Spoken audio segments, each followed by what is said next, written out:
Assalamualaikum student, hope you are all fine. Today we are discussing about science of class 5. This is your lecture number 2. In lecture number 2 we are discussing about the structure and function of a plant cell. हमने previous lecture में पढ़ा कि animal cell का structure और उसके function क्या होता है, उसमें क्या क्या चीज़ें मौजूद होती हैं और वो क्या क्या फंक्शन परफॉर्म कर रहे होते हैं. आज हम बात करेंगे प्लांट सेल की.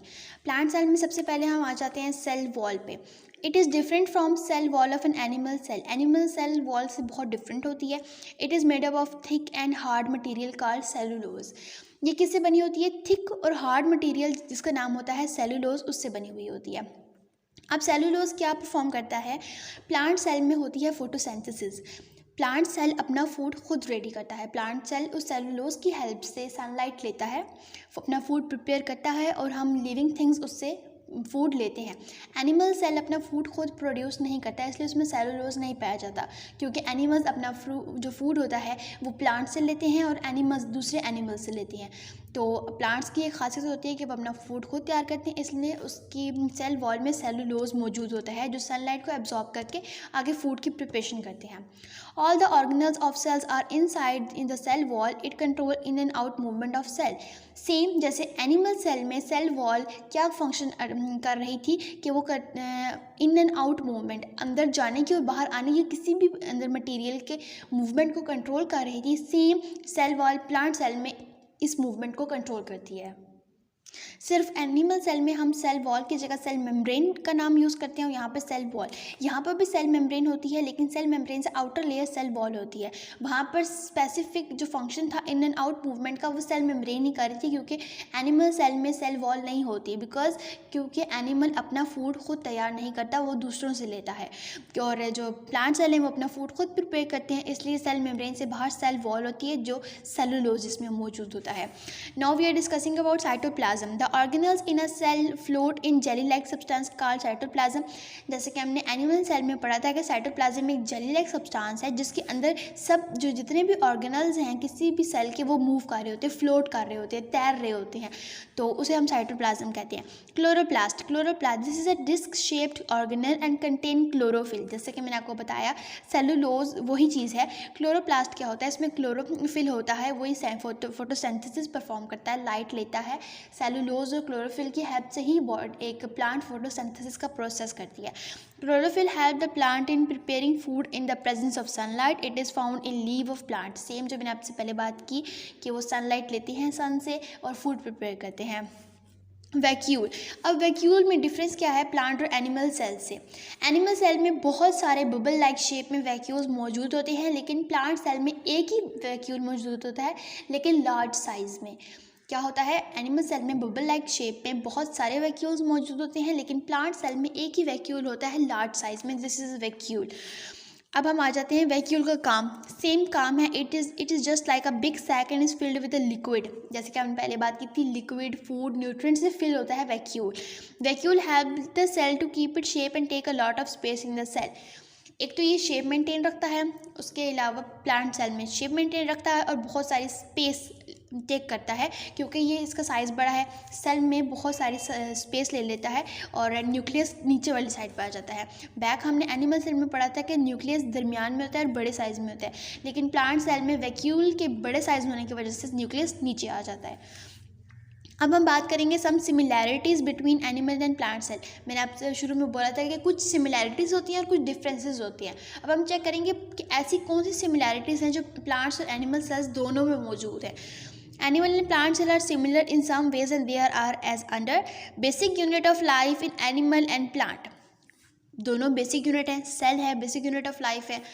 Have a cell membrane which encloses a nucleus in cytoplasm. दोनों में सेल मेम्ब्रेन मौजूद होती है, लेकिन सेल वॉल सिर्फ प्लांट सेल में मौजूद होती है. Carries out different kind of chemical processes. दोनों में बहुत से प्रोसेसेस अंडर गो हो रहे होते हैं, बहुत से केमिकल प्रोसेसेस हैं जो प्लांट सेल भी परफॉर्म कर रहा होता है और एनिमल सेल भी परफॉर्म कर रहा होता है. अब हम बात करते हैं कुछ डिफरेंसेस की कि ऐसी कौन से डिफरेंसेस हैं जो दोनों में मौजूद है, जो चीज़ इसमें मौजूद है इसमें मौजूद नहीं है. Cell wall is absent. Animal cell में सेल वॉल नहीं होती, क्योंकि एनिमल अपना फूड खुद प्रिपेयर नहीं करता. प्लांट सेल में सेल वॉल प्रेजेंट होती है. Vacuole is small and temporary. बहुत बबल शेप में वैक्यूल मौजूद होते हैं एनिमल सेल में और बहुत सारे मौजूद होते हैं. More than one vacuole and larger in size. क्या है? यहाँ पर 1/q होता है लेकिन साइज में बड़ा होता है। Cytoplasm is thick and take more space. Cytoplasm animal cell में थिक होता है और स्पेस ज़्यादा लेता है। Cytoplasm is thin in plant cell, लेकिन एनिमल सेल में वो बहुत थिन होता है। नेक्स्ट हम बात करेंगे कि what is unicellular and multi cellular organism. हम जानते हैं कि हर ऑर्गेनिज्म सेल से मिलकर बना है, बिलियन और ट्रिलियन ऑफ सेल से मिलकर बना है। ऐसा कोई भी ऑर्गेनिज्म जो वन सेल से मिलकर बने, this is called unicellular organism. Some organisms are made of only one cell and are called unicellular organism. In a single cell organism all the functions are carried out by one cell.